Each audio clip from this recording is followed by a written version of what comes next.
Hi, Taylor T. Carlson back with another video for you. I've got my Trey Cool mask on, so that can only mean one thing. We're talking about Green Day today. Specifically, we're going to be taking a look at the vinyl reissue of the Kerplunk record. These masks were actually given out a few years ago when they put out the Revolution Radio album, and you got one of these for free if you bought the album at a record store. I bought my copy over at Zia back in the day, and they gave you a choice of one mask of any of the members of the band. So I figured everyone else was going to choose Billy Joe, so I went with Trey Cool, probably my personal favorite of the three. They had an Instagram contest with these where you could win some stuff, and I posted a picture for that, but unfortunately never heard back, so I think about 4 years later it's safe to assume I didn't win anything in that contest. Anyway, let's go ahead and get on with what we're actually discussing here. This is the vinyl reissue of Kerplunk, which was the group's second album, originally released in, I believe, 1992. Their first album was called 39 Smooth, and those albums and the EPs and singles that came out around then were released on an indie label called Lookout Records. They were signed to Reprise Records circa 1993, and their third album, Dookie, came out in 1994 on Reprise, and that was their major label breakthrough, and things have pretty much gone nowhere but up for these guys. I mean, almost 30 years after they've gotten signed to a major record label deal, they're as popular as they've ever been.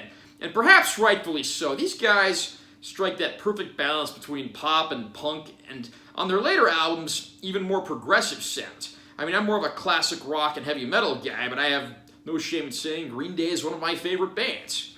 And anyway, like I was showing you earlier, here's the front cover of this vinyl release of Kerplunk. Here's the spine. Yeah. I just had to look to see what it says on the spine. There's got the name of the album at the top, and then there it's in the middle it says, "Say ouch now before I hurt you." Just goes to show the sense of humor these guys had. Here's the back cover.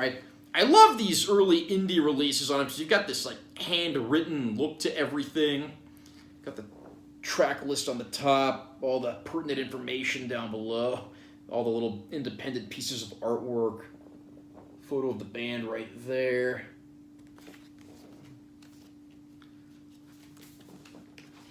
And let's go ahead and open this thing up. Also, one thing I want to point out as well, you got the list of the band members.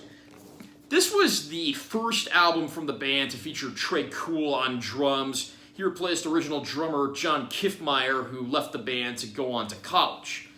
I wonder if he's kicking himself right now over that decision. Anyway, we'll go ahead and take a look inside now.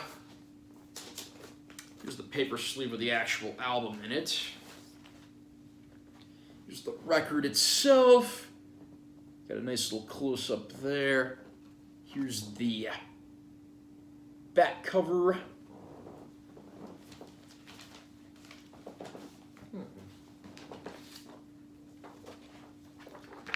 There's a paper insert here. This has lyrics for the songs. The other side has a My Adventure with Green Day written piece that's broken into several smaller excerpts there. I'm not going to go through and read this whole thing here, but it's pretty entertaining stuff. And over on this side, which is upside down for no apparent reason, you have the whole Green Day thanks section. But the real pride and joy of this release is it actually comes with a 7-inch EP. These are 4 tracks that I assume were recorded around these same sessions, if not part of the same sessions. If you bought the Kerplunk album on CD, these were actually included there as bonus tracks. My Generation is a cover of a song by The Who. If you look at the bottom there, it even says, originally by The Who, obviously. And there's one track on here called Sweet Children. Sweet Children was actually Green Day's original name. They changed their name to Green Day because they wrote a song by that name for their debut album, 39 Smooth. And here's a look at the 7-inch EP itself. Here's the other side.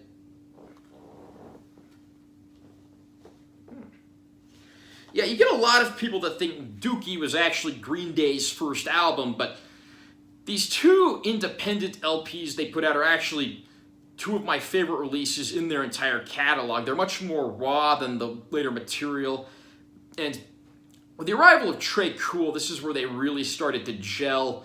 There's some great tunes to be heard on this record. 2,000 Light Years Away, the opening cut, one of my personal favorite Green Day tunes. And this album also has the original version of Welcome to Paradise, which the group later re-recorded for the Dookie record, their major label debut. But of course, the group is not above having a sense of humor, and another one of my personal favorite tracks on the record is Dominated Love Slave, where Trey Cool takes the lead vocals, takes on a country accent, and sings about his love of being dominated by a woman. This song must absolutely be heard to be appreciated. Green Day has a huge discography these days. They came from humble beginnings, but it's great to see these guys having risen to success over the years, and while I certainly love some Green Day albums more than others, I'm glad to see the group is still going strong, touring the world, maintaining a huge following. Are you a Green Day fan? Have you had a chance to pick up this reissue of Kerplunk on vinyl yet? What is your favorite Green Day album? Comment down below with anything that you want to say. Just please keep it civil, that's all I ask. Also remember to like this video if you found it helpful, and subscribe to this channel for more content. I'm Taylor T. Carlson, and I will see you next time.